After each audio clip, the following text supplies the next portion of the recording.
Evening edition തുടരുന്നു. തിരുവനന്തപുരത്ത് CPMൽ വിഭാഗീയത. കടക്കൂട്ടം ഏരിയ കമ്മിറ്റി അംഗം മേടയിൽ വിക്രമൻ രാജിവെച്ചു. കടകംപള്ളി സുരേന്ദ്രനുമായുള്ള ഭിന്നതയാണ് രാജിക്ക് കാരണമെന്നാണ് സൂചന.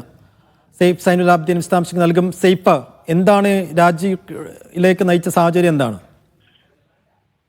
ഇന്ന് രാവിലെ ചേർന്ന CPMന്റെ കഴക്കൂട്ട ഏരിയ കമ്മിറ്റി യോഗത്തിലാണ് ചില തർക്കങ്ങളും ചില വിഭാഗീയവുമായി ബന്ധപ്പെട്ട ചില പ്രശ്നങ്ങളും ഉണ്ടായത്. സൈഫുദ്ദീൻ, ഇതിൽ നേരത്തെ CPIയിൽ ഉണ്ടായിരുന്ന രണ്ടുപേർ, അതായത് ആറ്റിപ്ര അശോകൻ, അജയ്കുമാർ എന്നിവരെ ഇന്ന് ചേർന്ന പാർട്ടി ഏരിയ കമ്മിറ്റി യോഗത്തിൽ അവരെ ഏരിയ കമ്മിറ്റിയിലേക്ക് എടുക്കുന്നു എന്ന് കടകംപള്ളി സുരേന്ദ്രൻ അറിയിച്ചു. സംസ്ഥാന നേതൃത്വത്തിന്റെ അനുമതി ഇന്നാണ് അതിന് ലഭിച്ചത്. അതുകൊണ്ട് അവരെ ഏരിയ കമ്മിറ്റിയിലേക്ക് ഉൾപ്പെടുത്തുകയാണെന്ന് കടകംപള്ളി സുരേന്ദ്രൻ പറഞ്ഞു. ഇതിൽ ആറ്റിപ്ര അശോകൻ എന്നയാൾ നേരത്തെ പാർട്ടിയുടെ LC അംഗമായിരുന്നു, CPMന്റെ LC അംഗമായിരുന്നു. LC അംഗമായിരുന്ന സമയത്ത് അദ്ദേഹം CPM വിട്ട് CPIയിൽ ചേർന്നയാളാണ്. ഇപ്പോൾ CPI വിട്ട് വീണ്ടും CPMന്റെ ഭാഗമാകുമ്പോൾ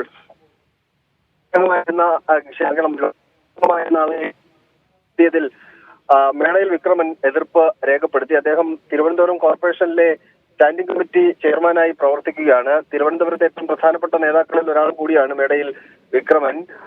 അദ്ദേഹം ഇതിനകത്ത് എതിർപ്പ് രേഖപ്പെടുത്തുകയും താൻ പാർട്ടിയിൽ നിന്ന് രാജിവെക്കുന്നു, വേണമെങ്കിൽ ബ്രാഞ്ചിൽ പ്രവർത്തിക്കാം എന്ന് അദ്ദേഹം യോഗത്തിൽ പറയുകയും ചെയ്തു. അങ്ങനെ ഒരു വിഭാഗീയതയുടെ സ്വരം അതിനകത്ത് ഉണ്ട്, നമുക്ക് കാണാൻ കഴിയുന്നുണ്ട്. അത് ഈ അശോകനെ ഏരിയ കമ്മിറ്റിയിലേക്ക് കൊണ്ടുവന്നതിനുള്ള എതിർപ്പ് കാരണമാണ് മേടയിൽ വിക്രമൻ രാജിവെച്ചിരിക്കുന്നത്. പാർട്ടി നേതൃത്വം അനുനയത്തിന്റെ ആ ശ്രമം ആരംഭിച്ചിട്ടുണ്ടെന്നാണ് അറിയാൻ കഴിയുന്നത്. ശരി സൈഫ്.